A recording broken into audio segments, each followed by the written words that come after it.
विजु बाबू ओडिशार जड़े बरपुत्र। विजु बाबू आधुनिक ओडिशार जड़े निर्माता। विजु बाबू ओडिशा को पुनर्गठन करथिले। विजु बाबू ओडिशार शिल्प नीति को प्रथमे आनी ओडिशार शिल्प को बहुत अग्राधिकार देकर बहुत आग को नहीं। निश्चित भाव में विजु बाबू ओडिशा पाई जड़े बरपुत्र हिसाब से ओडिशार मुख्यमंत्री हिसाब से तांकर दान अतुलनीय एवं आज तांकर जन्म तिथि रे तांकु श्रद्धांजलि दियागला। तांकु एठी आमे तांको पाखरे पूजा अर्चना करलु।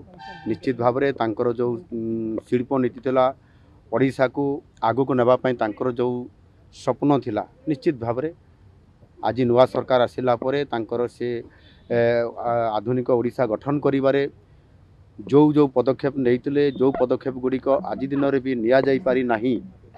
निश्चित भाव में तांकर ओडिशा को आगु को नेबा पई आम सरकार केबे भी द्विधाबोध करिवे नाही एवं ताकू यथोचित सम्मान देवा सहित तांकर कार्यक्रम केमती भल भाव में पालन करा जिबा पई पड़िबो। सेतिपई आम सरकार संपूर्ण भाव में सचेतन होकर आज तांकर जन्मदिन को आज संपूर्ण भाव में सरकार पालन कर तुंग पुरुष थिले एवं विजु बाबू को केवल जड़े पूर्वतन मुख्यमंत्रीत्वर परिधि भितर बांधिबा तांकर व्यक्तित्वर संपूर्ण परिप्रकाश नुहे। से भारतर स्वाधीनता आंदोलन जड़े सक्रिय कर्मी भाव में यौवन काल कार्य करते। स्वाधीनता पर जितेबाला कश्मीर उपरे पाकिस्तानी अनुप्रवेश मानकर आक्रमण अतर्कित होता अनुप्रवेशकारी मान पशि आसुले। पूर्वतन प्रधानमंत्री पंडित नेहरू निर्देश क्रमे अनुरोध क्रमे विजु पट्टनायक प्रथम पायलट भारतर विमान को लेकर भारतीय सैनिक मान को कश्मीर लैंडिंग करते जहाँफल अनुप्रवेशकारी मान को रोकवाई भारतीय सेना समर्थ होता। यहाँ इतिहास भूली पार ना। से तो नवोत्कलर अन्यतम निर्माता थिले। ओडिशा पाई ओडिया जाति पाई तांकर एक स्वप्न थिला।